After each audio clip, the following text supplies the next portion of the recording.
Um garoto de 12 anos limpava para-brisas no sinal mais movimentado da cidade, até que o motorista reconheceu quem ele era. O que aconteceu em seguida mudou completamente o destino daquela família. Esta é uma história real sobre segundas chances e o poder de um gesto de bondade. Antes de começarmos essa história emocionante, me conta aqui nos comentários, de que cidade você está assistindo esse vídeo. E se você ainda não é inscrito no canal, se inscreve agora e ativa o sininho para não perder nenhuma história inspiradora como essa. Vamos lá! O sol das 7 da manhã já queimava forte sobre o cruzamento da Avenida Paulista com a Rua da Consolação. Lucas, um garoto de apenas 12 anos, segurava um pano surrado e uma garrafa plástica cortada ao meio, cheia de água com sabão. Seus olhos castanhos, grandes e expressivos, contrastavam com o rosto magro e sujo de fuligem. A camiseta desbotada do Corinthians pendia frouxa em seu corpo franzino, revelando costelas salientes que denunciavam dias de alimentação insuficiente. Ele conhecia cada segundo daquele semáforo. Sabia exatamente quando a luz amarela piscava, dando-lhe 45 segundos para fazer sua abordagem. Não era tempo suficiente para limpar um para-brisa inteiro, mas era o bastante para conquistar um olhar de compaixão ou, com sorte, algumas moedas. Lucas tinha aprendido a ler os motoristas com a precisão de quem depende disso para sobreviver. Os que olhavam direto para frente, tensos, mãos firmes no volante, eram os que negariam com um gesto abrupto de mão. Os que baixavam o olhar, envergonhados, às vezes deixavam as janelas entreabertas e depositavam uma moeda ou duas. Mas os piores eram os que o encaravam com desdém, como se sua mera existência fosse uma ofensa. Naquela manhã de terça-feira, Lucas já estava há 3 horas na rua. Havia começado às 4, quando ainda estava escuro e gelado, e conseguirá juntar apenas R$ 5,50. Sua mãe, Dona Mariana, estava em casa com febre alta havia 3 dias, e o dinheiro dos remédios tinha vindo do que ele e a irmã, Júlia, de 9 anos, conseguiam arrecadar nas ruas. O pai havia desaparecido há 2 anos, levando consigo não apenas sua presença, mas também qualquer esperança de uma vida diferente. O semáforo fechou novamente, e Lucas se posicionou. Um Civic preto parou na primeira fila. Ele se aproximou com seu sorriso ensaiado, aquele que aprenderá a moldar para parecer menos ameaçador, mais digno de pena. O motorista, um homem de terno, nem olhou. Com gestos rápidos e eficientes, fruto de anos de prática apesar da pouca idade, Lucas borrifou água no para-brisa e começou a limpar. Ele sabia que mesmo sem autorização, se fizesse um bom trabalho, alguns motoristas sentiriam obrigação de pagar. Mas o homem de terno permaneceu impassível, olhando para o celular. Lucas terminou a limpeza segundos antes do sinal abrir. Nada. O carro arrancou deixando para trás apenas o cheiro de combustível e a frustração de mais um esforço em vão.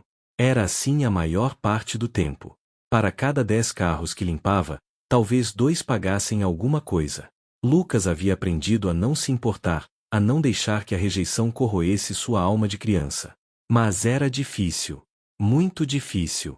Ao lado dele, outros meninos e meninas disputavam o mesmo espaço, a mesma sobrevivência. Havia Rodrigo, de 15 anos, que já tinha cicatrizes de faca no braço por causa de disputas territoriais. Havia Beatriz, de apenas 8, que vendia balas com um sorriso desdentado. Havia o velho Joaquim, que todos chamavam de seu Jossa, um senhor de rua que protegia as crianças como podia e dividia com elas o pouco que conseguia. Eles eram uma família estranha, unida pela desgraça e pela necessidade de sobreviver em uma cidade que fingia não vê-los. Lucas olhou para o céu. Nuvens escuras se aproximavam do horizonte. Chuva significava menos carros, menos dinheiro, mais fome. Ele apertou o passo entre os veículos, tentando aproveitar cada segundo do sinal fechado. Uma BMW cinza parou. Uma mulher loira ao volante.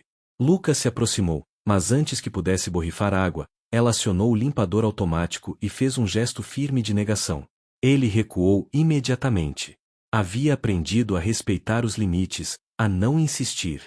Insistência podia resultar em gritos, ameaças, ou pior, em uma ligação para a polícia que resultaria em uma noite na delegacia ou no abrigo, longe da mãe doente e da irmã. O estômago de Lucas roncou. Ele não comia desde a noite anterior, quando dividira com Júlia meio pão francês e um pedaço de mortadela que estava no limite da validade, comprados na padaria do seu Antônio, que às vezes tinha pena e cobrava mais barato.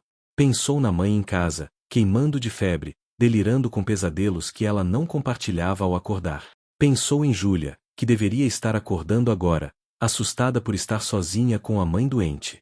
Precisava conseguir mais dinheiro. Precisava levar comida. Precisava levar remédio. O semáforo fechou novamente. Uma sequência de carros parou. Lucas trabalhou febrilmente, limpando 3 para-brisas em sucessão. No segundo, uma senhora idosa abriu a janela e depositou 2 moedas de R$ 1 em sua mão. Deus te abençoe, filho, disse ela com voz trêmula. Lucas agradeceu com um aceno de cabeça, engolindo as lágrimas que teimavam em brotar. Aquela gentileza simples, aquele reconhecimento de sua humanidade, doía mais do que a indiferença. Doía porque lembrava que havia bondade no mundo, bondade que ele raramente experimentava. Às 9 horas da manhã, o trânsito havia se intensificado. Lucas sentia as pernas pesadas e os braços doloridos do movimento repetitivo de limpar vidros. Suas mãos, pequenas e calejadas, estavam ásperas do contato constante com água e sabão barato. Ele havia conseguido juntar mais R$ 8, totalizando R$ 13,50. Não era suficiente para os remédios que a mãe precisava, mas daria para comprar arroz, feijão e talvez alguns ovos. Se trabalhasse até às 6 da tarde, como sempre fazia, talvez conseguisse o suficiente. Um carro importado, um Mercedes prateado, parou bem à sua frente. Lucas hesitou. Carros muito caros eram imprevisíveis. Às vezes, seus donos eram os mais generosos, distribuindo notas de 10 ou R$ 20 como se fossem moedas. Outras vezes, eram os mais hostis, tratando-os como pragas urbanas que deveriam ser exterminadas. Ele decidiu arriscar. Aproximou-se com cautela, fazendo contato visual com o motorista através do vidro. Era um homem de meia idade, com cabelos grisalhos bem penteados e óculos de armação dourada. Vestia um terno azul marinho que provavelmente custava mais do que sua família ganhava em um ano. O homem olhou para Lucas com uma expressão neutra, não disse sim nem não. Lucas interpretou isso como um sinal positivo e começou a borrifar água no para-brisa. Trabalhou com extra cuidado, limpando cada centímetro do vidro, removendo insetos mortos dos cantos, fazendo o melhor trabalho possível. Enquanto limpava, Lucas percebeu que o homem o observava com atenção incomum. Não era o olhar de pena ao qual estava acostumado, nem o de repulsa ou indiferença. Era algo diferente, como se o homem estivesse tentando resolver um quebra-cabeça. Lucas se sentiu desconfortável sob aquele escrutínio. Terminou a limpeza rapidamente e deu um passo para trás, estendendo a mão de forma quase imperceptível, um gesto sutil que aprenderá a fazer para solicitar pagamento sem parecer agressivo. O homem continuou olhando para ele. O sinal estava prestes a abrir. Lucas já estava se afastando, resignado a mais um trabalho não remunerado, quando ouviu o vidro elétrico descer. "Espera", disse o homem. Sua voz era grave e controlada, tinha sotaque carioca. Lucas se aproximou novamente, esperando as moedas habituais, ou quem sabe, uma nota de R$ 2. Mas o homem não tirou dinheiro da carteira. Em vez disso, inclinou-se para o lado e perguntou: "Qual é o seu nome?" Lucas ficou surpreso. Em 3 anos limpando para-brisas, raríssimas vezes alguém havia perguntado seu nome. "Lucas, senhor", respondeu ele, a voz traindo um pouco de sua desconfiança. As buzinas atrás começaram a soar. O sinal havia aberto. "Quantos anos você tem?", perguntou o homem, ignorando completamente os carros impacientes. 12, respondeu Lucas. O homem assentiu lentamente, como se aquela informação confirmasse algo. "Você estuda?", continuou. Lucas balançou a cabeça negativamente. "Não consigo, senhor. Preciso trabalhar para ajudar minha mãe." As buzinas se tornaram mais insistentes. Alguém gritou um palavrão. Mas o homem parecia completamente alheio ao caos que estava causando. Ele abriu a carteira e tirou uma nota de R$ 50. Lucas arregalou os olhos. R$ 50. Era mais do que ganhava em 3 dias de trabalho árduo.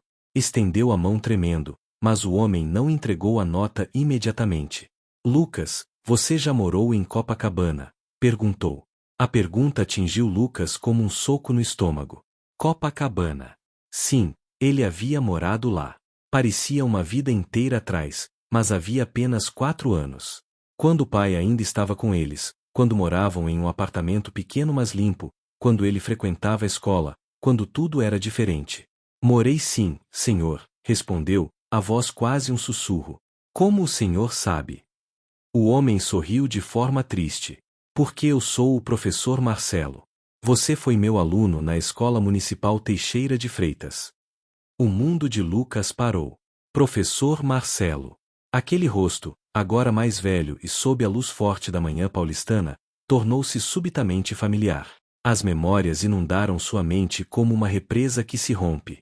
A sala de aula com carteiras azuis.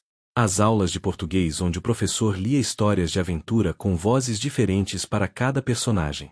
Os elogios por suas redações. O dia em que ganhou um livro de presente por ter tirado nota máxima em uma prova. Professor, murmurou Lucas, e pela primeira vez em anos, lágrimas genuínas rolaram por seu rosto sujo. Entre no carro, Lucas, disse o professor Marcelo, abrindo a porta do passageiro.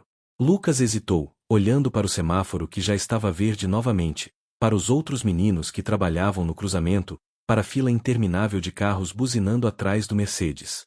Não posso, senhor. Preciso trabalhar. Minha mãe tá doente e... Mas o professor interrompeu com firmeza. Sua mãe está doente? Então é ainda mais importante que você entre. Vamos resolver isso. Entra. Havia algo na voz do professor Marcelo que Lucas reconhecia da infância, aquela autoridade gentil que não admitia discussão mas que também transmitia segurança. Ele olhou para trás mais uma vez, viu Rodrigo fazendo um gesto interrogativo com as mãos, e então tomou uma decisão. Guardou o pano e a garrafa dentro da mochila surrada que sempre carregava e entrou no carro. O interior era luxuoso, com bancos de couro que exalavam um cheiro de novo.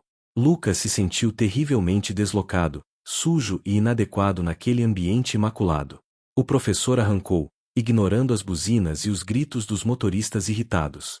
Durante alguns minutos, nenhum dos dois falou. Lucas olhava pela janela, vendo a cidade passar em um borrão de concreto e vidro, suas mãos nervosas mexendo na alça da mochila. Finalmente, o professor Marcelo quebrou o silêncio. Conta pra mim o que aconteceu, Lucas. Por que você não está mais no Rio? Como sua família veio parar aqui? E por que você está nas ruas em vez de estar na escola? Lucas respirou fundo. Era uma história longa e dolorosa, mas havia algo libertador em finalmente poder contá-la para alguém que parecia genuinamente se importar. Meu pai perdeu o emprego, começou ele, a voz baixa. Ele trabalhava como porteiro em um prédio em Copacabana. Quando o prédio foi vendido, os novos donos trouxeram outra empresa de segurança e ele foi mandado embora. Tentou arrumar outro emprego, mas estava difícil. Ele começou a beber. Muito. Aí começaram as brigas com minha mãe. O professor escutava em silêncio, seus dedos apertando o volante com força crescente enquanto conduzia o carro pelas ruas movimentadas de São Paulo. Um dia, continuou Lucas, ele bateu na minha mãe. Eu tentei defender ela e levei um tapa que me jogou no chão. Minha irmã Júlia começou a chorar, ele gritava, os vizinhos chamaram a polícia. Foi horrível, professor. Depois disso, meu pai sumiu. Simplesmente foi embora e nunca mais voltou. Deixou a gente sem nada. Minha mãe não conseguiu pagar o aluguel sozinha. Ela trabalhava como diarista, mas não ganhava suficiente. Fomos despejados. Ficamos um tempo na casa da minha avó, mas ela mora em uma favela no Alemão e o barraco dela é muito pequeno, mal tem espaço para ela. Foi quando minha mãe decidiu vir para São Paulo. Ela tinha uma prima aqui que prometeu ajudar a gente a se estabelecer, disse que tinha mais oportunidade de trabalho. Lucas fez uma pausa, limpando o nariz com as costas da mão. Chegamos aqui faz 2 anos. Mas a prima da minha mãe tinha mentido sobre tudo. Ela não tinha casa própria, morava de favor, e não podia nos abrigar. A gente acabou em um cortiço na região da Luz. Um quarto minúsculo que divide banheiro com outras 10 famílias. Minha mãe trabalha quando consegue, faz faxina, lava roupa, qualquer coisa. Mas o dinheiro nunca é suficiente. Eu e Júlia precisamos ajudar. Ela vende bala nos ônibus, eu limpo para-brisa. É a nossa vida agora. O professor Marcelo havia estacionado o carro em frente a uma padaria.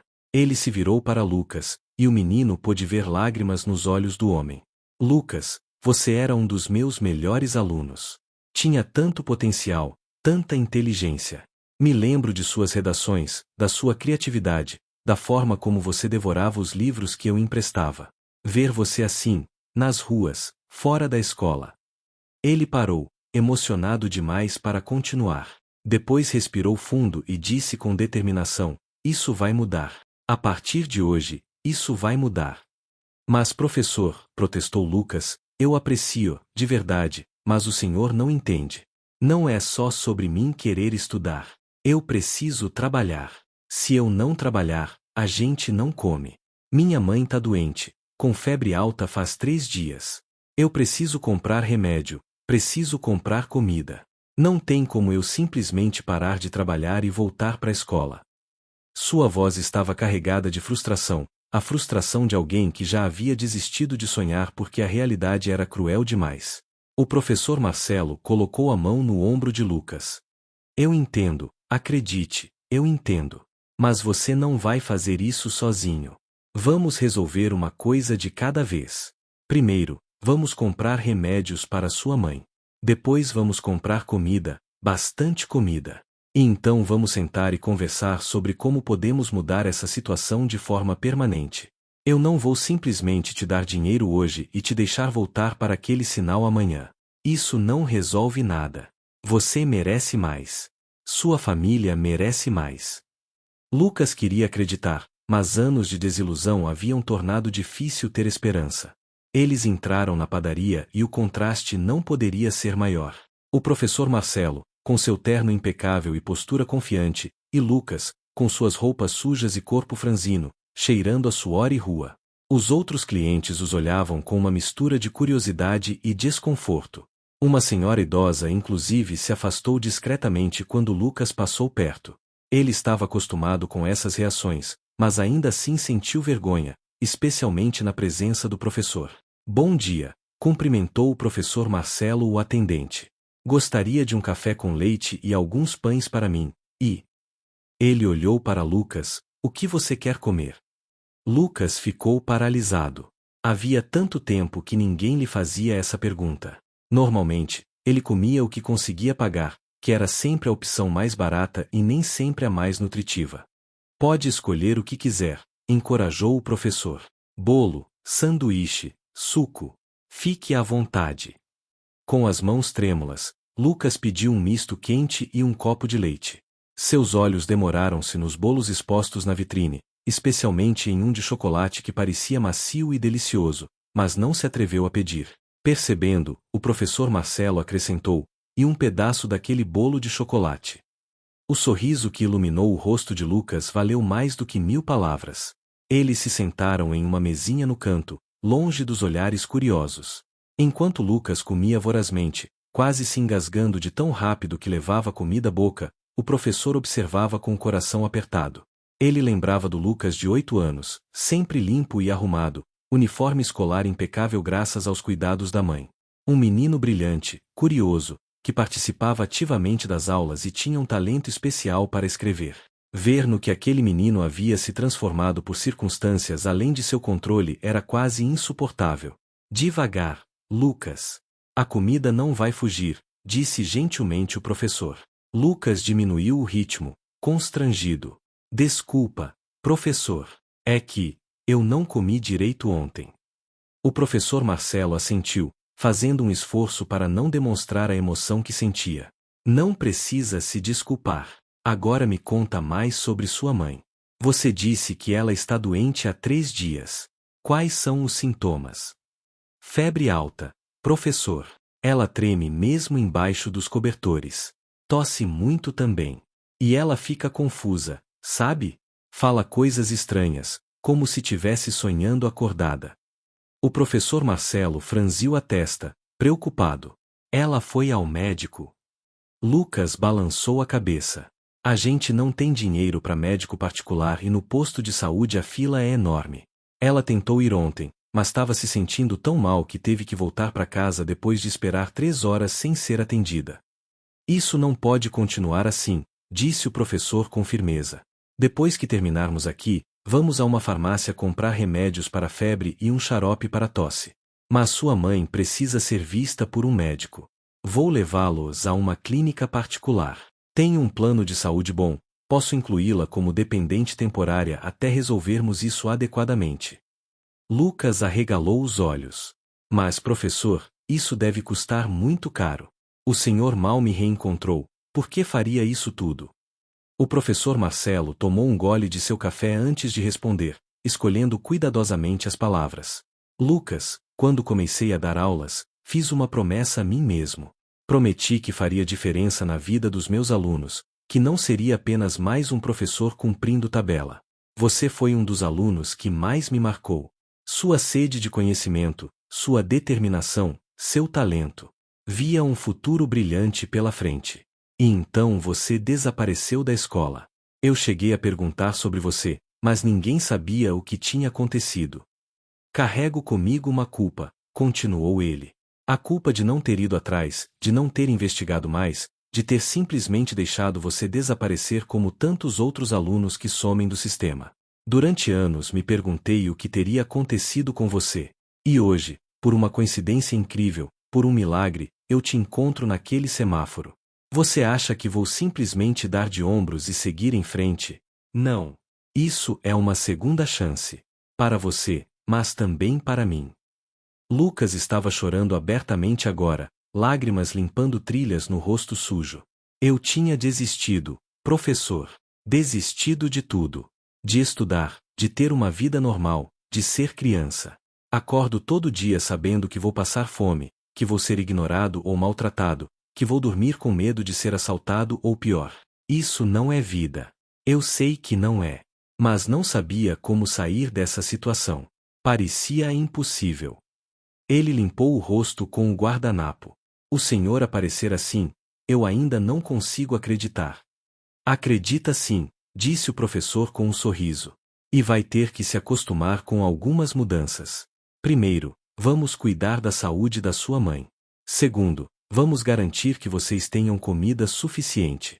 Terceiro, e isso não é negociável, você e sua irmã voltam para a escola. Eu não sei ainda exatamente como vamos estruturar tudo isso, mas vamos descobrir. Tenho alguns contatos, conheço assistentes sociais, advogados que fazem trabalho pro bono. Vamos mobilizar recursos. Você não está mais sozinho nessa, entendeu? Lucas assentiu, ainda sem acreditar completamente. Ele havia aprendido da forma mais dura que o mundo era cruel e que promessas eram frequentemente quebradas. Mas havia algo no professor Marcelo, na sinceridade em seus olhos, na firmeza de sua voz, que fazia Lucas querer acreditar. Talvez, apenas talvez, sua sorte estivesse finalmente mudando. Pela primeira vez em anos, permitiu-se sentir aquela emoção perigosa e quase esquecida, esperança. Depois do café da manhã, o professor Marcelo e Lucas foram a uma farmácia de grande rede próxima. O professor comprou não apenas os remédios para febre e tosse que a mãe de Lucas precisava, mas também vitaminas, analgésicos, soro de reidratação oral, bandagens e um termômetro digital. Isso deve ser suficiente por enquanto, disse ele, carregando 2 sacolas cheias de medicamentos. Lucas olhava para tudo aquilo maravilhado, calculando mentalmente que aquilo representava pelo menos uma semana inteira de trabalho no sinal. Agora me leva até sua casa, disse o professor ao entrarem no carro. Lucas ficou tenso. Ele sentia vergonha profunda do lugar onde morava, do cortiço decadente na luz, do quarto minúsculo que dividiam, das paredes mofadas e do banheiro imundo compartilhado com estranhos. Professor, é longe e o senhor já fez tanto, tentou dissuadi-lo. O senhor pode me deixar em qualquer lugar e eu levo os remédios. Não precisa se incomodar. Mas o professor Marcelo foi inflexível. Lucas, eu preciso conhecer sua situação completa para poder ajudar adequadamente. Além disso, quero ver sua mãe com meus próprios olhos para avaliar se ela precisa ir ao hospital imediatamente. Não é incômodo, é necessário. Me dá o endereço. Relutantemente, Lucas forneceu as direções para o cortiço. Enquanto dirigiam em direção à região central, o professor observava a mudança gradual da paisagem urbana. Os prédios comerciais reluzentes davam lugar a construções mais antigas e deterioradas, as ruas ficavam mais sujas, havia mais pessoas nas calçadas, muitas delas claramente em situação de rua. Eles estacionaram em frente a um prédio de 3 andares que já fora branco mas agora ostentava um cinza encardido, com manchas de umidade subindo pelas paredes externas como feridas purulentas. A porta da frente estava entreaberta, pendurada por dobradiças enferrujadas. Um cheiro forte de esgoto e mofo emanava do interior. Lucas desceu do carro envergonhado, evitando o olhar do professor. É aqui, murmurou, quase inaudível. Eles subiram uma escada estreita e escura, os degraus de madeira gemendo sob seu peso. Não havia corrimão, e em alguns pontos a madeira estava tão podre que o professor Marcelo precisou tomar cuidado para não atravessar. Passaram por diversas portas, de trás das quais vinham sons de bebês chorando, televisões em volume alto, discussões acaloradas. O cheiro piorava a cada andar. Finalmente, no terceiro andar, Lucas parou em frente a uma porta pintada de azul descascado, com um cadeado barato como única segurança. Ele tirou uma chave amarrada em um cordão do pescoço e abriu a porta. O quarto, mal podia ser chamado assim, tinha talvez 3 metros quadrados. Havia um colchão velho no chão, coberto por lençóis remendados. Em cima dele, tremendo sob um cobertor fino, estava uma mulher que o professor Marcelo mal reconheceria como tendo apenas 32 anos. Dona Mariana parecia ter 50, o rosto cavado e pálido, os cabelos desgrenhados grudados na testa suada. Ao lado do colchão, encolhida em posição fetal, estava uma menina pequena de cabelos castanhos. Júlia. Mãe, tô aqui. Trouxe remédio, disse Lucas, ajoelhando-se ao lado do colchão. Dona Mariana abriu os olhos com dificuldade, demorando um momento para focar. Lucas. Que horas são, filho? Você já comeu? Murmurou com voz fraca. Então seus olhos se moveram para além de Lucas e focaram no professor Marcelo, parado na soleira da porta. Confusão passou por seu rosto. Quem é? Perguntou, tentando se sentar e se cobrir melhor, envergonhada de sua aparência. Mãe, esse é o professor Marcelo. Lembra que eu falava dele lá do Rio? Ele era meu professor. A gente se encontrou no sinal hoje. Ele me ajudou a comprar remédios para a senhora. Dona Mariana piscou, processando a informação com dificuldade. Professor Marcelo, repetiu ela, e então uma fagulha de reconhecimento brilhou em seus olhos febris. Lucas sempre falava do senhor. Dizia que o senhor lia histórias com vozes engraçadas. Ela tentou sorrir mas virou uma careta de dor ao ser tomada por um ataque de tosse. O professor Marcelo entrou no quarto, tendo que abaixar a cabeça por causa do teto baixo. Ele se ajoelhou do outro lado do colchão. Dona Mariana, com licença, disse ele, colocando gentilmente a mão na testa dela. Você está queimando de febre. Há quanto tempo está assim? Entre tosses, ela respondeu, 3 dias. Talvez 4. Perdi a conta. O professor tirou o termômetro da sacola. Vou verificar sua temperatura. E depois a senhora vai tomar um antitérmico e um xarope para essa tosse. A temperatura marcava 39,5 graus. O professor Marcelo franziu a testa, preocupado. Isso é febre alta. A senhora deveria estar em um hospital. Mas Dona Mariana balançou a cabeça fracamente. Não tenho como pagar hospital, professor. Vou ficar boa com os remédios.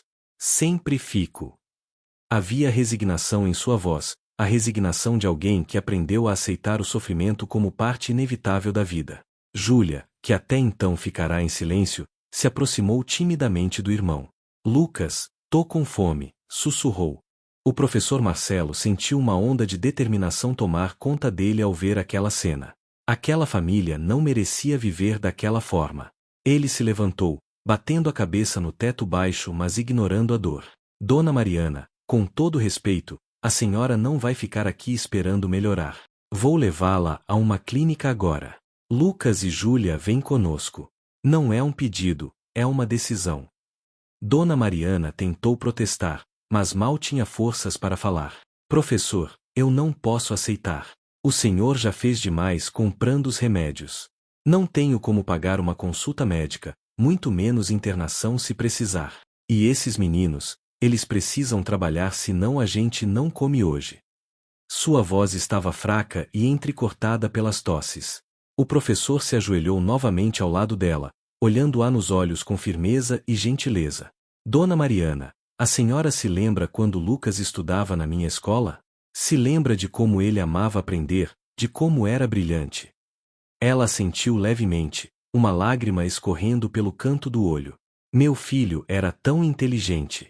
Sempre tirava notas boas. Eu tinha tanto orgulho. O professor segurou a mão dela, calejada e trêmula. Esse menino tem um futuro pela frente. Os dois têm. Mas esse futuro está sendo roubado deles a cada dia que passam nas ruas em vez de estarem na escola. Deixe-me ajudar. Por favor. Havia algo na sinceridade daquele apelo que quebrou as defesas de Dona Mariana.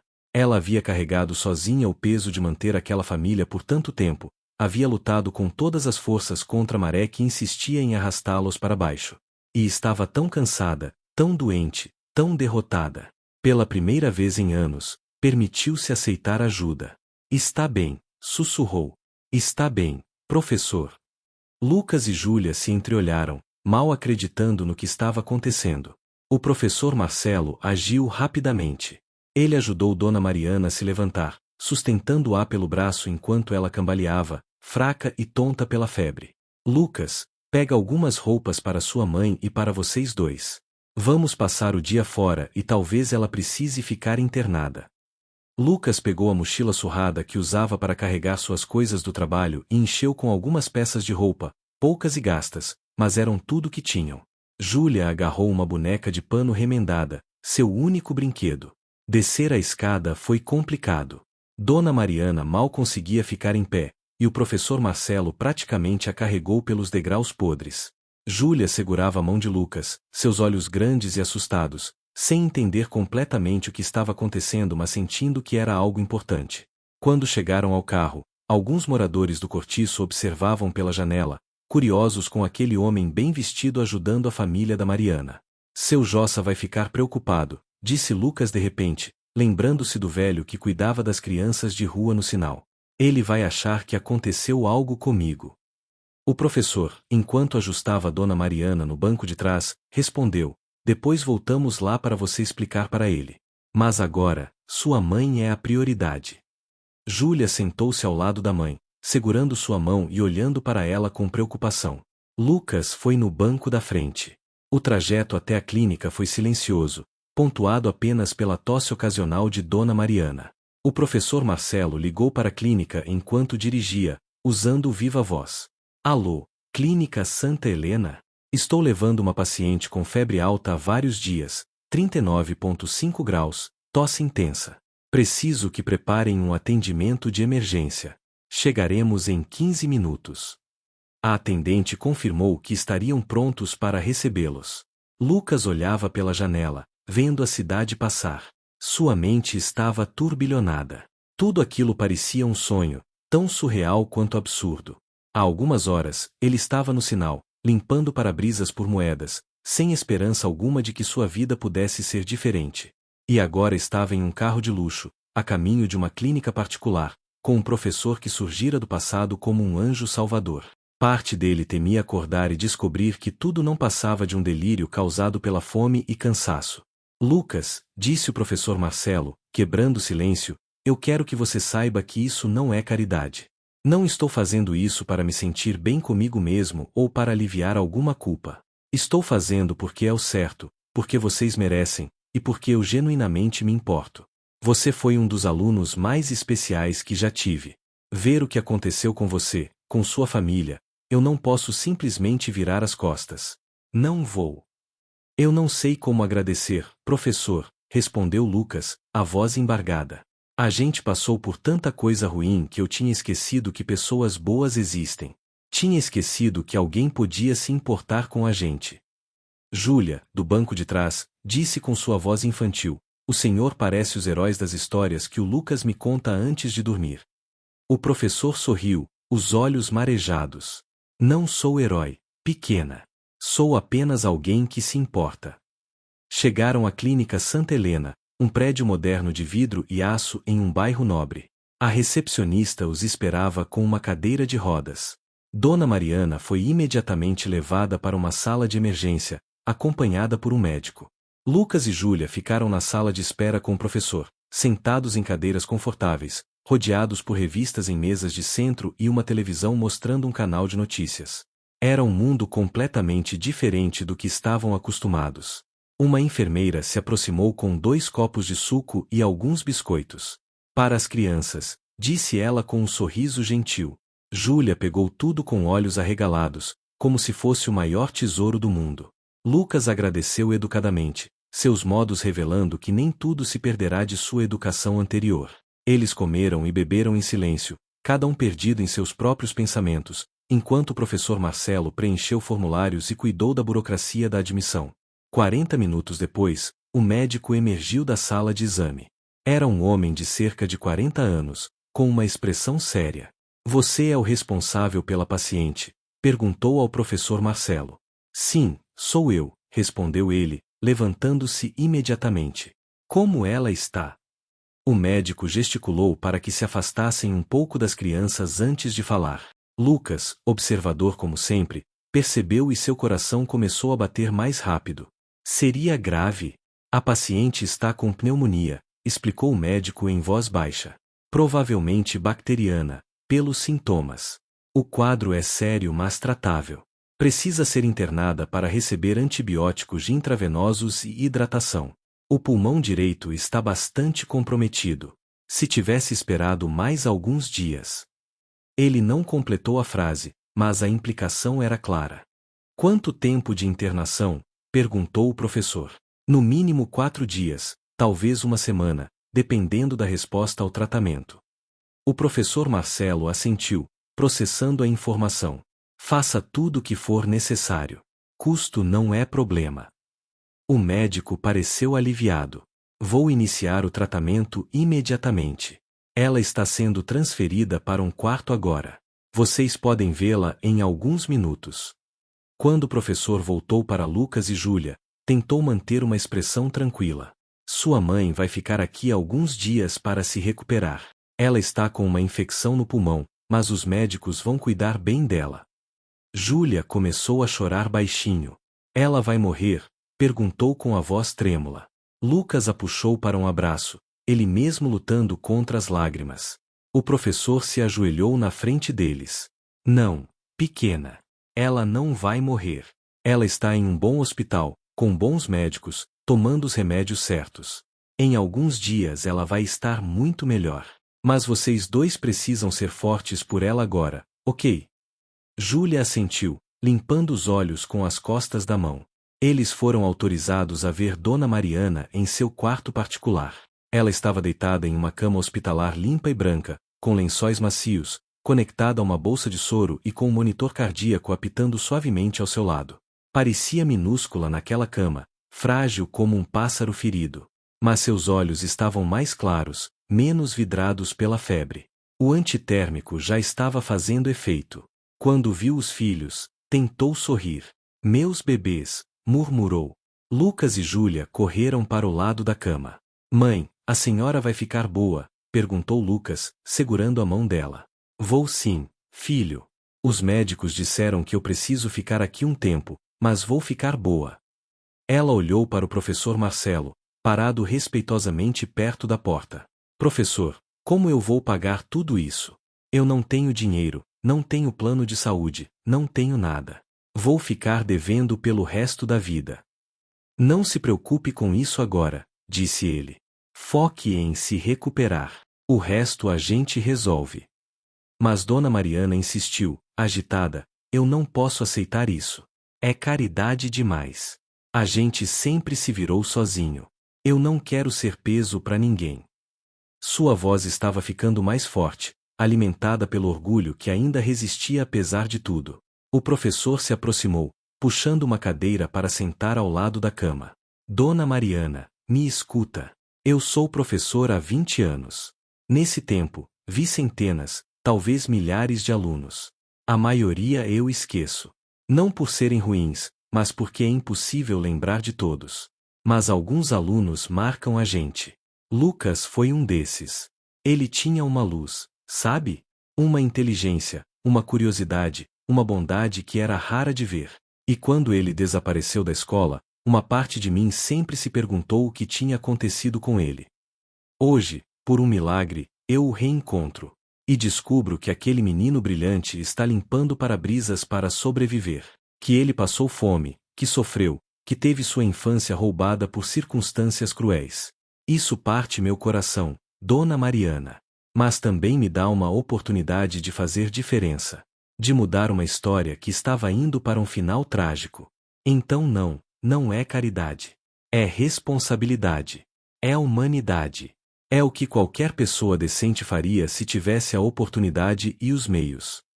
Dona Mariana chorava abertamente agora, anos de tensão e sofrimento finalmente encontrando uma saída. A gente passou por tanto, professor, tanto. Teve vezes que eu pensei em desistir, em deixar meus filhos com alguém que pudesse cuidar melhor deles. Me sentia uma fracassada, uma mãe horrível que não conseguia nem dar comida para os próprios filhos. Mas eu não podia abandoná-los. São tudo que eu tenho. São minha razão de acordar todo dia e tentar de novo. A senhora não é uma fracassada, disse o professor com firmeza. A senhora é uma guerreira. Sobreviveu a um casamento abusivo, à pobreza extrema, à mudança de cidade sem rede de apoio, criou 2 filhos sozinha em condições impossíveis. A senhora fez o melhor que pôde com o que tinha. Mas agora, a senhora não precisa fazer isso sozinha. Eu vou ajudar.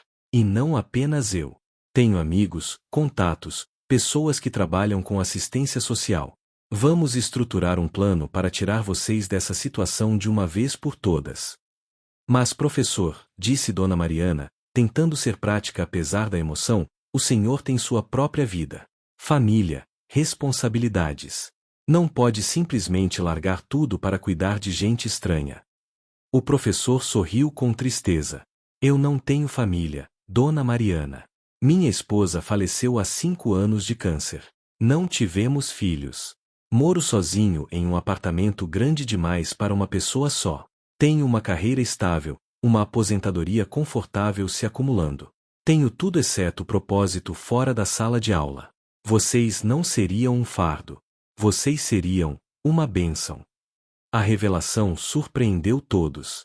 Lucas olhou para o professor com novos olhos, entendendo agora de onde vinha aquela determinação em ajudar. Não era apenas bondade abstrata ou culpa pedagógica. Era um homem sozinho que havia encontrado uma família precisando de ajuda, e uma chance de preencher o vazio em sua própria vida. Era uma troca, não uma caridade unilateral.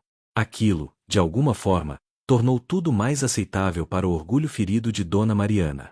Uma enfermeira entrou para verificar os sinais vitais de Dona Mariana e administrar mais medicamentos. A paciente precisa descansar agora, disse ela gentilmente mas com firmeza. Vocês podem voltar durante o horário de visitas, das 16 horas às 20 horas. O professor Marcelo assentiu e se levantou. Vamos deixar sua mãe descansar, disse ele para Lucas e Júlia. Voltamos mais tarde. As crianças se despediram com beijos e abraços, Júlia relutante em soltar a mão da mãe. No corredor do hospital, o professor Marcelo parou e olhou para os dois. Vocês estão com fome? Perguntou. Era uma pergunta retórica, ele sabia a resposta só de olhar para aqueles corpos magros. Vamos almoçar em algum lugar. Um restaurante de verdade. Aí precisamos conversar sobre o que vem a seguir. Lucas e Júlia o seguiram até o estacionamento, ainda processando tudo o que havia acontecido nas últimas horas. Parecia impossível que um dia normal de trabalho tivesse se transformado nisso. Eles foram a um restaurante familiar não muito longe da clínica, um lugar simples mas limpo, com mesas de madeira e um cheiro convidativo de comida caseira no ar. O professor pediu generosamente arroz, feijão, bife, batatas fritas, salada, suco e, para a sobremesa, pudim. Lucas e Júlia comeram como se fosse a última refeição de suas vidas, provando cada garfada com uma intensidade que partia o coração de quem observava. Quantas refeições completas eles haviam perdido? Quantas noites dormiram com o estômago roncando? Depois que a urgência inicial da fome passou e eles começaram a comer mais devagar, o professor Marcelo iniciou a conversa que precisava ter. Lucas, Júlia, precisamos falar sobre o futuro. Sobre o que vai acontecer agora. Lucas colocou o garfo no prato, tenso. Parte dele ainda esperava que o professor dissesse que só podia ajudar naquele dia, que depois estariam por conta própria novamente. Mas o que veio a seguir foi diferente. Enquanto sua mãe está no hospital, vocês precisam de um lugar para ficar. Não vou deixar vocês voltarem para aquele cortiço sozinhos. Isso não é negociável. Lucas abriu a boca para protestar, mas o professor levantou a mão. Me deixa terminar. Meu apartamento tem 3 quartos. Um eu uso, um é meu escritório, e um está vazio desde que minha esposa faleceu. Vocês vão ficar comigo enquanto sua mãe está internada. Não é favor, é necessidade. 2 crianças não podem ficar sozinhas.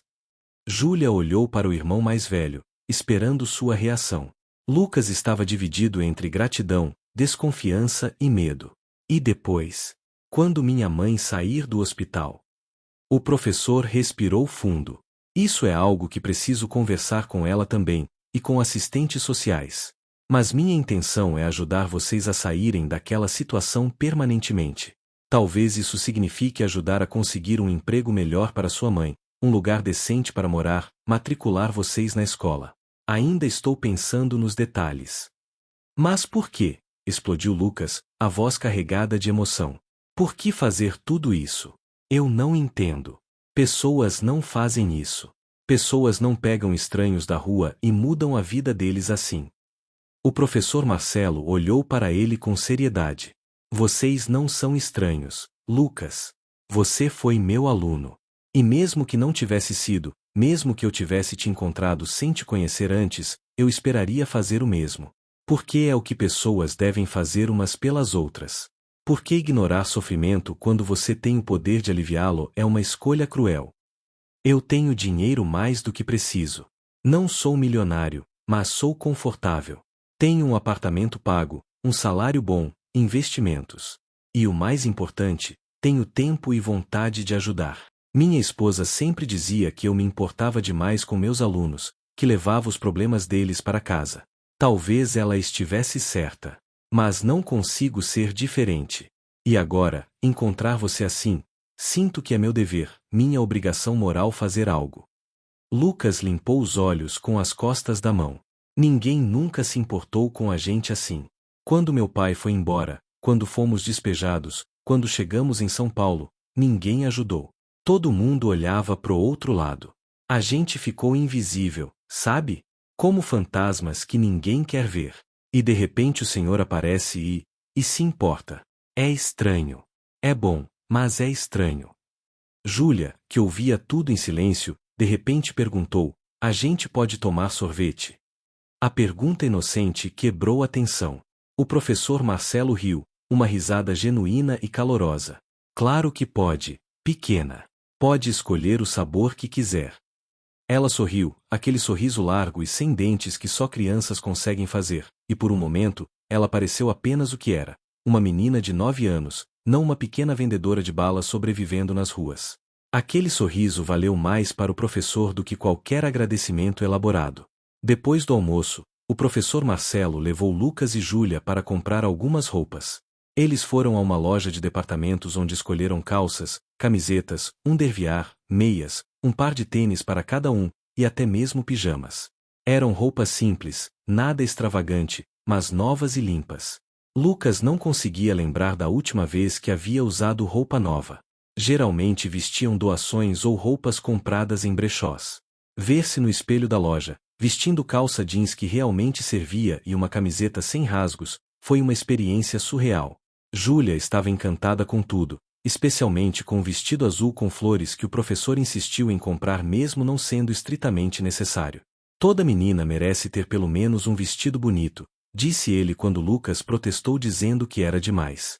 Na sessão infantil, Júlia também escolheu uma boneca nova, de cabelo dourado e olhos que abriam e fechavam. Ela abraçou a boneca com tanta força que o professor precisou assegurar que não ia tirar dela. As sacolas se acumulavam, roupas, tênis, produtos de higiene pessoal, escovas de dente, shampoo, condicionador. O professor Marcelo também comprou mochilas novas para ambos, já pensando na escola. O valor total no caixa fez Lucas engolir em seco, era mais do que conseguiam em um mês inteiro de trabalho. E o professor pagou sem pestanejar, como se fosse a coisa mais natural do mundo. Como se crianças como eles merecessem ter coisas novas. Do shopping, foram direto para o apartamento do professor Marcelo. Ficava em um bairro residencial tranquilo, em um prédio de classe média com porteiro e interfone. Lucas e Júlia entraram no elevador com reverência, como se estivessem adentrando um palácio. O apartamento ficava no 7º andar. Quando o professor abriu a porta, eles foram recebidos por um espaço amplo e limpo, com piso de madeira, paredes brancas decoradas com quadros e prateleiras cheias de livros. Bem-vindos, disse o professor Marcelo, acendendo as luzes. Não é nada muito fancy, mas é confortável. Para Lucas e Júlia, acostumados ao cortiço apertado e mofado, aquilo era sim um palácio. Havia uma sala de estar com sofá, uma televisão de tela grande, uma mesa de jantar de madeira. A cozinha era integrada, moderna e limpa. Havia até uma pequena varanda com plantas. Mas o que realmente impressionou foram os quartos. O professor os levou até o quarto vazio que mencionara. Era um cômodo médio, com uma cama de casal já arrumada, um guarda-roupa embutido e uma janela com vista para a cidade. Vocês dois vão ficar aqui enquanto sua mãe está no hospital, explicou ele. Sei que não é ideal vocês dividirem cama, mas é temporário. Amanhã posso comprar um colchão inflável para um de vocês, se preferirem. Mas Lucas e Júlia estavam maravilhados demais para se importar com detalhes assim. A cama tinha colchão macio, lençóis limpos e cheirosos, travesseiros fofinhos. Havia um cobertor grosso para o frio. Júlia pulou na cama, rindo, e Lucas não teve coragem de repreendê-la. Fazia tanto tempo que não viam a irmã realmente feliz. O professor Marcelo sorriu, encostado na porta, vendo a alegria genuína das crianças com coisas tão simples que a maioria das pessoas considera garantidas. O banheiro é logo ali no corredor, apontou. Tem água quente, toalhas limpas, e vocês podem tomar banho quando quiserem. Banho quente, repetiu Lucas, como se fosse um conceito alienígena. No cortiço, quando havia água, e muitas vezes não havia, ela era gelada. Banhos quentes eram um luxo distante da infância no Rio, antes de tudo desmoronar. Sim, banho quente. Com água limpa, pressão boa, tempo quanto vocês quiserem. Não precisa se preocupar em economizar. O professor viu a descrença nos olhos de Lucas e entendeu. Aquelas crianças haviam vivido tanto tempo em privação que a abundância parecia impossível. Por que não vão tomar banho e trocar de roupa? Sugeriu ele gentilmente. Depois a gente volta para visitar sua mãe no hospital. Lucas e Júlia pegaram as sacolas com suas roupas novas e foram para o banheiro. O professor Marcelo ouviu a água começar a correr, e depois, para sua surpresa e emoção, ouviu risos. Risos infantis genuínos, o som de crianças descobrindo o prazer simples de um banho quente. Ele se sentou no sofá e, pela primeira vez desde que encontrara Lucas naquela manhã, permitiu-se sentir o peso emocional de tudo. Ele ligou para Maria Helena, uma assistente social que conhecia de trabalhos voluntários que fazia em escolas públicas. Explicou a situação em detalhes, como havia reencontrado um ex-aluno limpando para-brisas, a mãe internada com pneumonia, as crianças vivendo em condições deploráveis, sua decisão de ajudar. Marcelo, disse Maria Helena depois de ouvir tudo, o que você está fazendo é admirável. Mas precisa ser feito corretamente, dentro da lei, senão pode dar muito problema. Eu sei, respondeu ele. Por isso estou te ligando. Preciso de orientação. Como posso ajudar essa família de forma legal e sustentável? Como garantir que essas crianças voltem para a escola? Como tirar eles daquela situação sem criar dependência eterna? Maria Helena pensou por um momento. Primeiro, precisamos garantir que a mãe tenha acesso a todos os benefícios sociais disponíveis: Bolsa Família, auxílio emergencial se qualificar, programas habitacionais. Segundo, precisamos matricular as crianças na escola imediatamente e garantir que eles tenham apoio para não abandonarem de novo. Terceiro, continuou ela, e talvez mais importante, precisamos encontrar um emprego estável para a mãe. Ela precisa ter como se sustentar quando sua ajuda não estiver mais disponível. Você não pode ser solução permanente, Marcelo. Pode ser uma ponte, um apoio temporário, mas eles precisam conquistar autonomia. O professor concordou. Eu sei. Não quero criar dependência. Quero dar oportunidade. Quero que eles tenham as ferramentas para construir uma vida melhor por conta própria. Então aqui está o que vamos fazer, disse Maria Helena, assumindo seu tom profissional e eficiente. Amanhã de manhã, Vou ao hospital para conversar com a mãe. Vou avaliar a situação completa, verificar todos os documentos, começar o processo de inscrição nos programas sociais. Enquanto isso, você foca em manter as crianças seguras e saudáveis.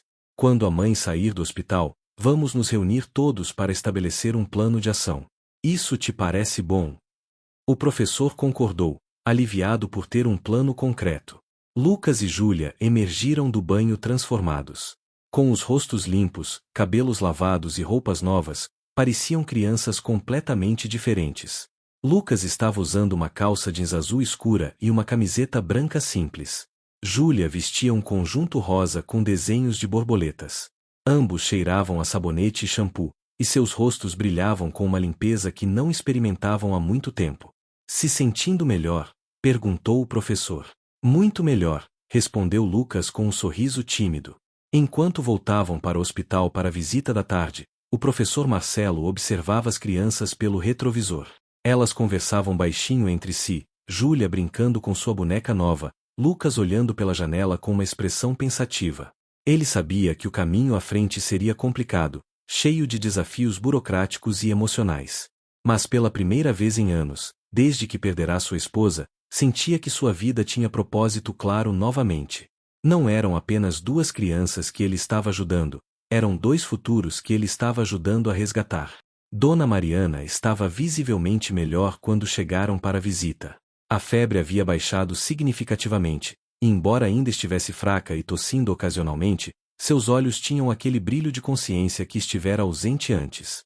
Quando viu Lucas e Júlia limpos e com roupas novas, sua boca se abriu em surpresa. Meus filhos, disse ela, a voz cheia de emoção, vocês estão tão bonitos, tão limpos, tão... Ela não conseguiu terminar a frase, tomada pela emoção.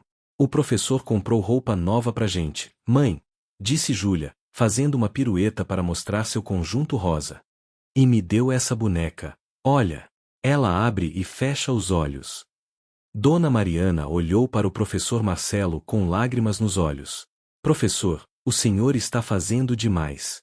Eu não sei como vou agradecer, como vou pagar tudo isso. Ele puxou uma cadeira e sentou-se ao lado da cama. Dona Mariana, amanhã de manhã uma assistente social vai vir falar com a senhora. Ela é amiga minha, confiável e competente. Vai ajudar a senhora a ter acesso a programas de assistência do governo, a regularizar documentos e a encontrar oportunidades de trabalho formal. Trabalho formal, repetiu Dona Mariana, como se aquelas palavras fossem de outro idioma. Faz tanto tempo que eu só faço bico, trabalho sem carteira. Nem sei mais como é ter emprego de verdade. O professor assentiu com compreensão. Eu sei que parece impossível agora, mas não é. A senhora tem experiência em limpeza, em cuidados domésticos. Existem empresas que contratam para essas funções com carteira assinada. Maria Helena, a assistente social, conhece vários programas de capacitação e colocação profissional. Vamos encontrar algo. Lucas, que estava quieto até então, perguntou, e a escola, professor? O senhor falou de a gente voltar para a escola, mas, eu já perdi tanto tempo. Já estou com 12 anos e parei na segunda série. Vão me botar numa sala com criancinhas? Vão rir de mim. A vergonha e o medo eram palpáveis em sua voz. O professor se virou para ele. Lucas, existe algo chamado EJA, Educação de Jovens e Adultos. É um programa acelerado para quem ficou fora da escola. E para Júlia, vamos matricular na série adequada para a idade dela. Ninguém vai rir de você. Você não é o único que passou por dificuldades e precisou parar de estudar. Mas eu vou conseguir acompanhar, insistiu Lucas, a insegurança transparecendo.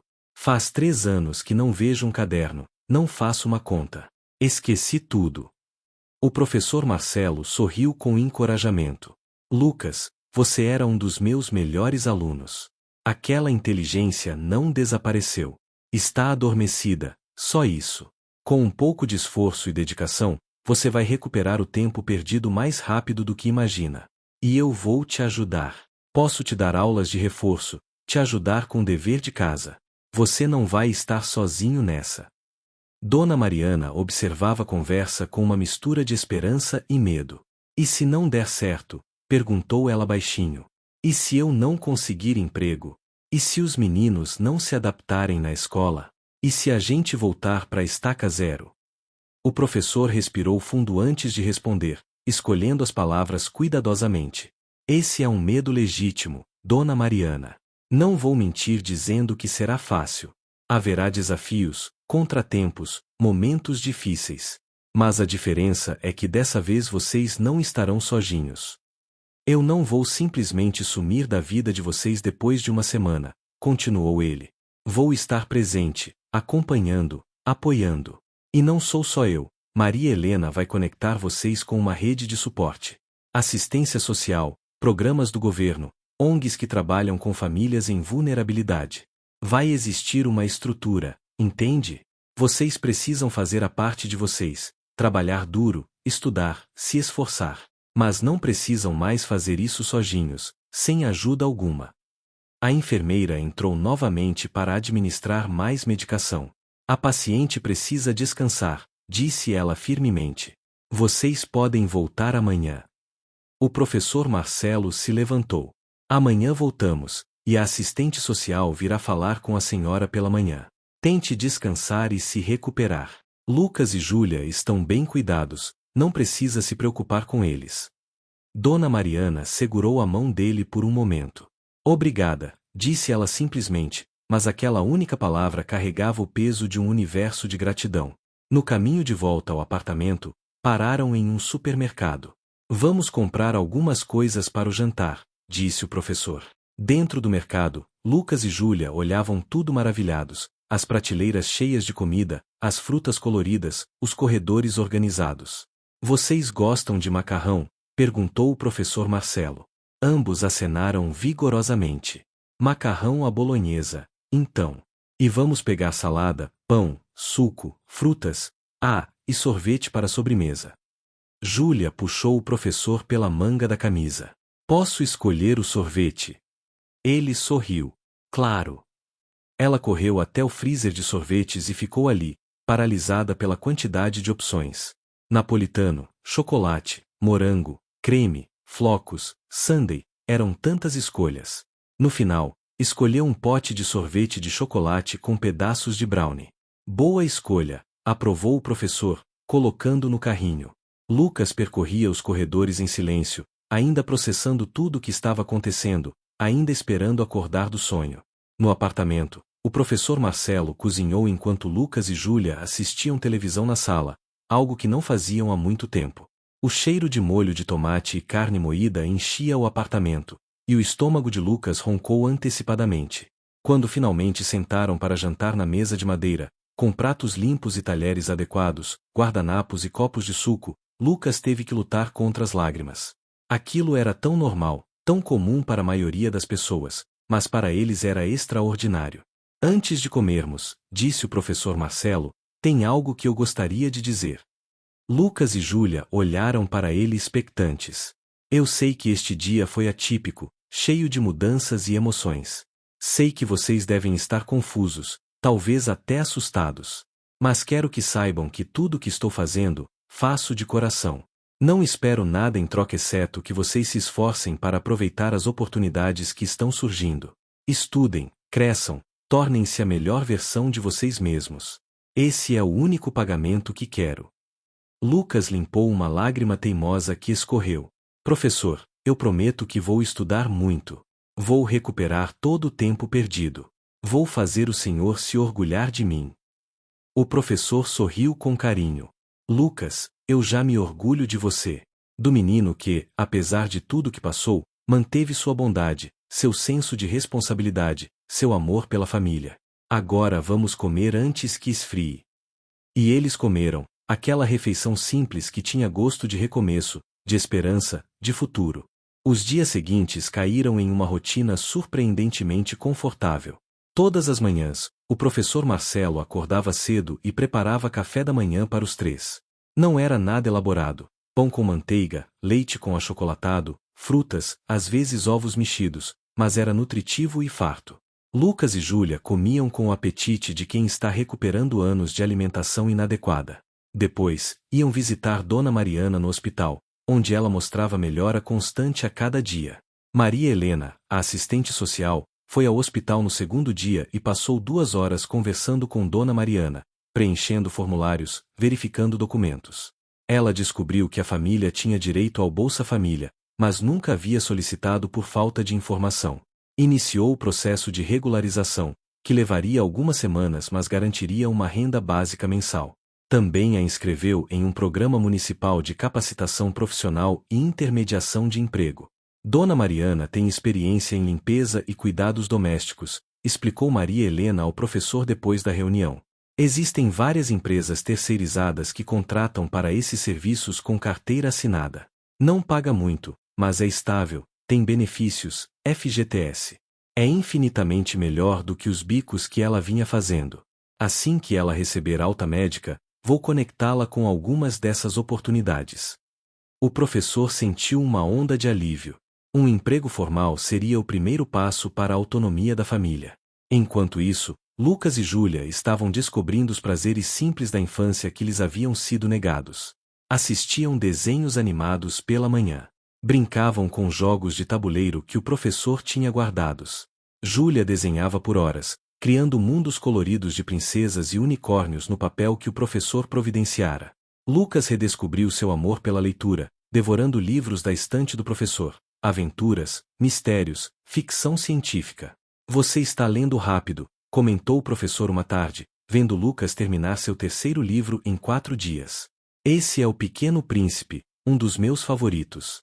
O que achou? Lucas fechou o livro cuidadosamente, traçando os dedos pela capa. É triste, mas bonito. Gostei da parte sobre a raposa e sobre criar laços. Faz sentido. O professor sorriu. Você sempre foi um leitor perceptivo. Quando voltar para a escola, vai se surpreender com o quanto você se lembra e o quanto é capaz de aprender. No 5º dia, Dona Mariana recebeu alta hospitalar. Os médicos ficaram impressionados com sua recuperação. A pneumonia respondeu bem aos antibióticos, explicou o médico.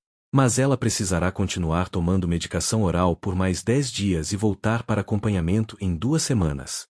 E, muito importante, ela precisa de descanso, alimentação adequada e evitar esforços físicos por pelo menos um mês.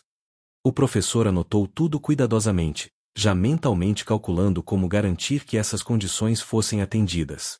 Quando foram buscar Dona Mariana, ela estava sentada na beira da cama, vestindo roupas limpas que o professor havia comprado para ela, calça jeans, blusa simples, tênis confortáveis. Ela havia engordado um pouco nos dias de internação, com alimentação hospitalar regular, e seu rosto tinha mais cor. Quando viu os filhos, abriu os braços e eles correram para um abraço coletivo, os 3 chorando de alívio e felicidade. O professor observava à distância, emocionado. Pronta para ir? Perguntou ele quando finalmente se separaram. Mais do que pronta, respondeu Dona Mariana. Não aguento mais ficar deitada. No caminho para o carro, ela parou e olhou para o professor. E agora? A gente volta pro cortiço? Havia medo em sua voz, medo de que aquela bolha de segurança e conforto estivesse prestes a estourar. O professor balançou a cabeça. Não. Vocês vão continuar no meu apartamento por enquanto. Pelo menos até você se recuperar completamente e conseguirmos estruturar um plano permanente. Mas, professor, a gente não pode abusar da sua hospitalidade assim, protestou ela. São 3 pessoas invadindo sua vida, sua rotina. O senhor já fez tanto. Mas o professor foi firme. Dona Mariana, você acabou de sair do hospital com pneumonia. Precisa de descanso, alimentação adequada, um lugar limpo e seguro. Aquele cortiço não oferece nada disso. E não é abuso, é senso comum. Além disso, ele sorriu, o apartamento estava quieto demais. É bom ter vida lá. De volta ao apartamento, Dona Mariana olhou ao redor como se visse tudo pela primeira vez. Era, de fato, a primeira vez que ela via onde os filhos estavam ficando. As lágrimas vieram inevitavelmente quando ela viu o quarto onde Lucas e Júlia dormiam, limpo, organizado, seguro. Meus filhos dormiram em camas de verdade, murmurou. Com lençóis limpos, cobertores quentes. Não tenho palavras para agradecer, professor. Naquela noite, pela primeira vez em anos, a família jantou junta em paz. Sem a pressão da fome desesperadora, sem a preocupação sobre de onde viria a próxima refeição, sem o medo do dia seguinte. Conversaram sobre coisas simples, o que Lucas estava lendo, os desenhos que Júlia fez, como Dona Mariana estava se sentindo. Eram conversas normais, comuns, mas para eles eram preciosas. Eram o tipo de conversa que famílias deveriam ter e que lhes havia sido negado por tanto tempo. Depois do jantar, enquanto Júlia brincava com sua boneca e Dona Mariana descansava no sofá, Lucas ajudou o professor a lavar a louça. Professor, disse ele baixinho enquanto enxaguava um prato, eu estive pensando. Quando eu voltar para a escola, quando as coisas melhorarem, eu quero ser professor também. Quero ajudar outras crianças como o senhor está ajudando a gente. O professor Marcelo parou de lavar, visivelmente emocionado. Lucas, isso é um objetivo maravilhoso. E sabe de uma coisa? Eu acredito totalmente que você vai conseguir. Naquela noite, deitado no quarto escuro com Júlia já dormindo ao seu lado, Lucas olhou para o teto e permitiu-se sonhar. Sonhou com o futuro, com a escola, com livros e cadernos. Sonhou em usar uniforme escolar novamente, em ter professores, amigos, uma rotina normal. Sonhou em fazer sua mãe se orgulhar, em dar para Júlia uma vida melhor. E pela primeira vez em muito tempo, esses sonhos não pareciam impossíveis. Pareciam, na verdade, alcançáveis. E essa mudança de perspectiva, de desesperança para esperança, era, talvez, o maior presente que o professor Marcelo havia lhes dado. 2 semanas depois do reencontro no sinal, muita coisa havia mudado. Maria Helena conseguiu agendar uma entrevista para Dona Mariana em uma empresa terceirizada que prestava serviços de limpeza para escritórios. A entrevista foi bem, e ela foi contratada. Não era o emprego dos sonhos, o salário era modesto, o trabalho era duro, mas era formal, com carteira assinada, vale-transporte, vale-refeição e todos os direitos trabalhistas. Pela primeira vez em anos, Dona Mariana teria estabilidade. Lucas foi matriculado no programa EJA de uma escola municipal próxima ao apartamento do professor. Júlia foi matriculada na série apropriada para sua idade na mesma escola. O professor pessoalmente foi com eles no primeiro dia, ajudou-os a encontrar as salas, conversou com os professores, garantiu que tudo estivesse em ordem. Ver Lucas entrando na escola com mochila nova, material escolar completo e uniforme limpo foi um momento que o professor carregaria para sempre no coração.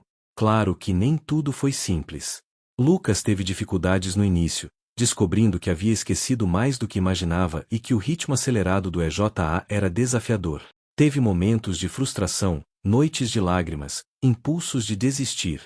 Mas o professor Marcelo estava sempre lá, ajudando com matemática, revisando redações, incentivando quando o desânimo batia. Roma não foi construída em um dia, Lucas, dizia ele. Você vai chegar lá. Eu acredito em você. Júlia se adaptou mais facilmente, fazendo amigos rapidamente e redescobrindo a alegria de ser criança. Seus professores comentaram que ela era inteligente e criativa, apenas precisava de um pouco de reforço em algumas áreas devido aos anos fora da escola. O professor pagou por aulas de reforço para ambos, um investimento que considerava essencial para o sucesso deles. Quanto à moradia, Maria Helena ajudou a família a se inscrever em um programa habitacional municipal. O processo seria demorado, poderia levar meses ou até anos, mas era uma perspectiva de moradia digna no futuro.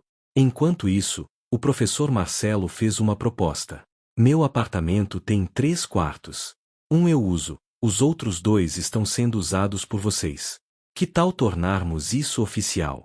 Não permanentemente, mas até vocês conseguirem o apartamento pelo programa. Vocês pagariam um aluguel simbólico, algo que caiba no orçamento de Dona Mariana, e teriam um lugar seguro para morar enquanto se estabilizam.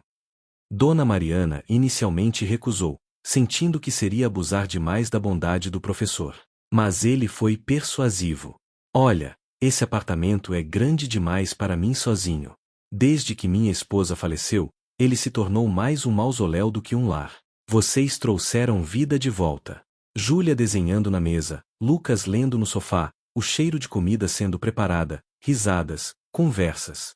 Eu não quero que isso acabe. Não ainda. Deixa a gente tentar por 6 meses, ver como vai. Se não funcionar, a gente reavalia. Mas eu sinceramente acho que pode funcionar. E funcionou. Não perfeitamente. Houve ajustes, conflitos pequenos sobre espaço e rotina, momentos de tensão. Mas havia também respeito mútuo, gratidão, e um crescente afeto que ia além da gratidão. Eles se tornaram, de certa forma, uma família não convencional mas genuína. O professor tornou-se uma figura paterna para Lucas e Júlia, algo que ambos precisavam desesperadamente. E Dona Mariana, trabalhando duro mas com a segurança de um emprego estável e um lar adequado, floresceu de maneiras que ela mesma não imaginava mais serem possíveis.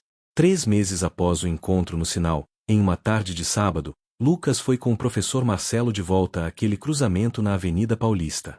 Eles estacionaram e ficaram observando de longe. Rodrigo ainda estava lá, e Beatriz, e o velho Joaquim. Ainda limpando para-brisas, ainda vendendo balas, ainda lutando para sobreviver. Lucas sentiu uma pontada de culpa e tristeza. Eu consegui sair, disse ele baixinho. Mas eles ainda estão lá. Todos eles. O professor colocou a mão no ombro dele. Você não pode salvar todo mundo, Lucas. Mas sabe o que você pode fazer? Pode estudar, crescer, realizar seu sonho de se tornar professor. E quando você conseguir, poderá ajudar outras crianças. Não da forma que eu te ajudei, isso foi circunstância, foi sorte, foi o universo conspirando. Mas você pode ajudar através da educação, do exemplo, do cuidado. Você pode fazer diferença na vida de dezenas, talvez centenas de crianças ao longo da sua carreira. Lucas assentiu, entendendo. Eles se aproximaram do grupo, e seu Jossa foi o primeiro a reconhecer Lucas. Menino, onde você estava? Fiquei preocupado. Lucas abraçou o velho, sentindo o cheiro familiar de rua e tabaco. Desculpa por não ter vindo antes, seu Jossa. Aconteceram muitas coisas. E então, com o professor ao lado, ele contou tudo. Como reencontrou seu antigo professor, como sua mãe foi hospitalizada, como suas vidas mudaram dramaticamente. Os outros ouviram em silêncio, alguns com inveja, outros com esperança, todos comovidos. Quando terminou, Rodrigo disse: Você teve sorte, mano. Sorte de ter um professor que se importou. Lucas balançou a cabeça. Não foi só sorte. Foi porque eu fui à escola quando pude. Porque aprendi a ler, a escrever. Porque tive professores que plantaram sementes, mesmo que eu não soubesse que um dia elas cresceriam. A educação salvou minha vida, Rodrigo. E pode salvar a sua também.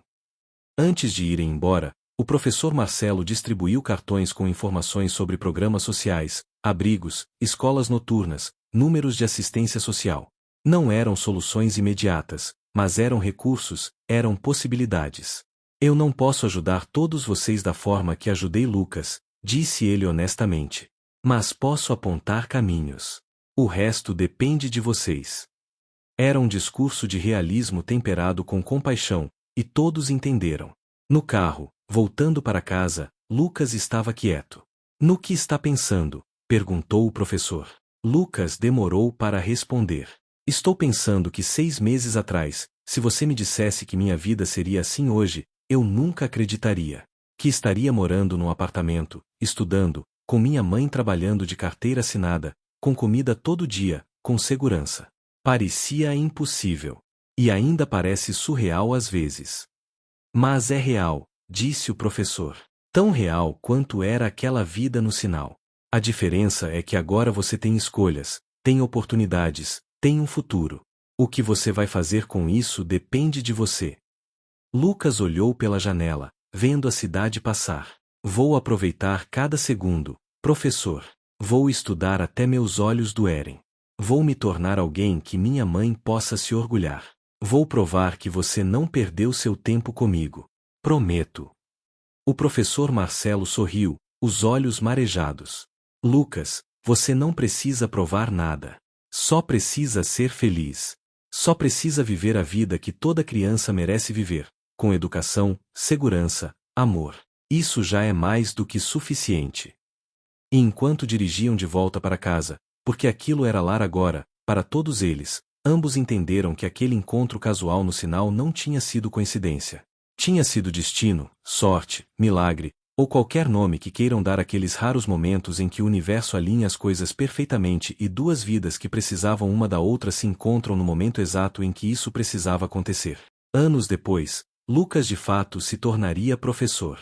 Formou-se em pedagogia com bolsa integral, tornou-se especialista em educação de crianças em vulnerabilidade social, e dedicou sua vida a fazer pelos outros o que o professor Marcelo fizera por ele. Não da mesma forma, cada história é única, mas com a mesma compaixão, o mesmo cuidado, a mesma crença inabalável de que toda criança merece uma chance. E toda vez que via um menino ou menina nas ruas, vendendo algo ou pedindo esmola, ele parava. Não fingia que não via. Não desviava o olhar. Porque ele sabia, melhor do que ninguém, que por trás daquele rosto sujo havia uma criança com sonhos, potencial, inteligência. Havia uma vida esperando para ser vivida. E às vezes, tudo que essa criança precisava era de uma pessoa que se importasse o suficiente para estender a mão e dizer: "Eu vejo você. E você importa." Assim como um professor fez por ele, em um cruzamento movimentado de São Paulo, em uma manhã que mudou tudo.